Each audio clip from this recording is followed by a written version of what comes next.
Why is Infdev 624 the worst Minecraft version? In Infdev 618, which was the prior version, things worked, and they worked well, with the exception of minecarts that is. As a whole, it's stable and one of the best versions to go with for a long-term world, if choosing from Infdev. Then one update caused a ripple of problems for the rest of Infdev and many versions after. Those will be detailed here. Back in June 2010, if there was a Minecraft feature you didn't like, you couldn't blame Jeb for it. You couldn't even blame Mojang. Nay, all feature implementations came from one source. Everyone's favorite fedora-wearing Swede, Marcus Notch Persson. What did Notch do back then? Earlier, in March 2010, Notch implemented a brand new level saving system alongside 3D Perla noise for the Infdev versions he was working on. The save format was rather slow on older hard drives due to the massive amount of files and directories it generated, but at least it did what it needed to. As June was chugging along, he was dissatisfied with the performance and stability problems introduced by the first Secret Friday update. Within a few days, he created a brand new zone save format that uses a measly 0.39% of the amount of save files.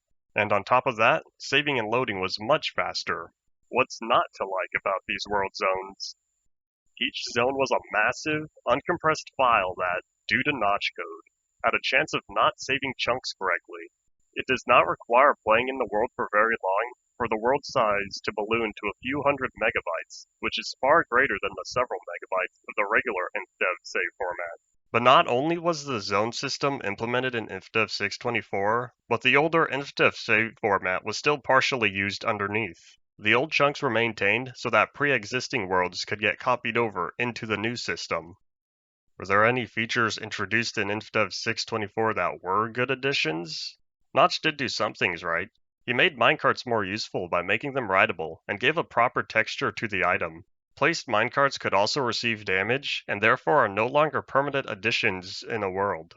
Notch also introduced items such as flowers and mushrooms dropping when water destroys them, as opposed to not dropping anything. He also fixed terrain attempting to generate taller than the height limit.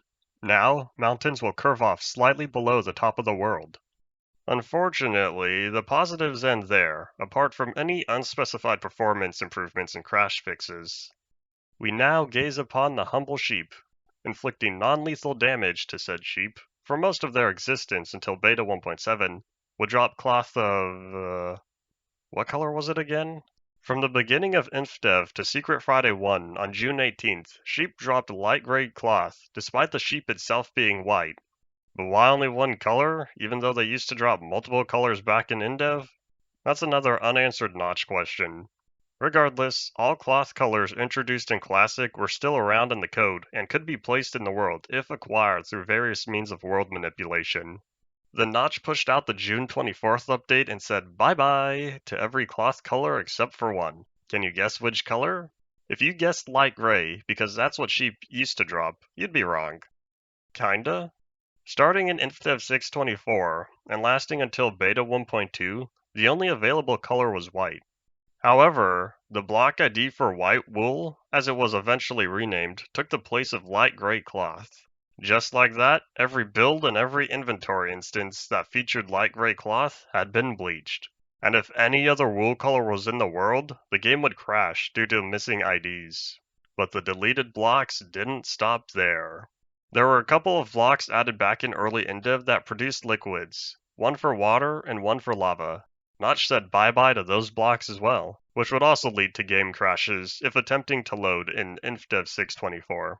At least, both those blocks would be replaced with monster spawners and wooden stairs, respectively, by the time Infdev was over.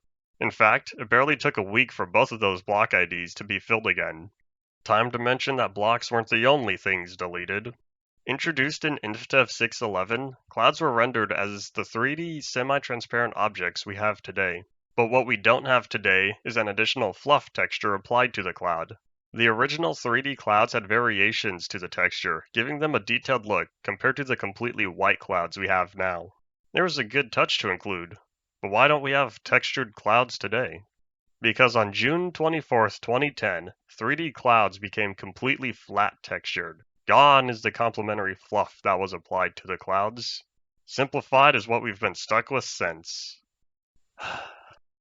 As we bring our eyes off the skies, we now look to the world around us.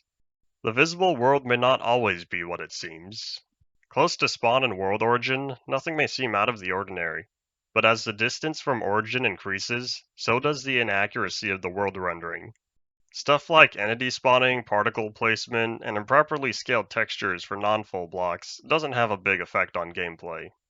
But what does have a problem is block placement, or more specifically, the world placement. Infdev 624 introduced a bug where the visual placement of every block in the world would become limited. This world jitter would double in effect at every 2 to the x block distance from origin.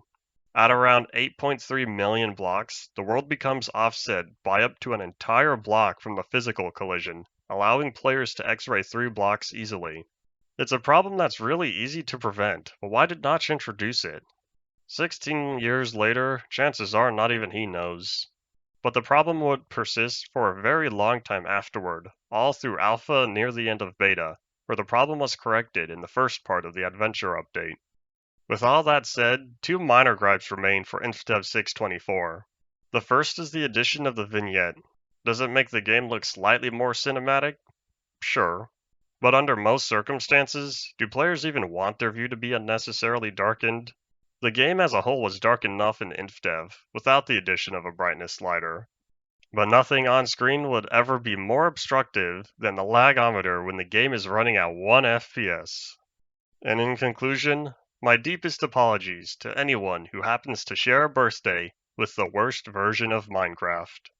Thank you all for watching. Bye.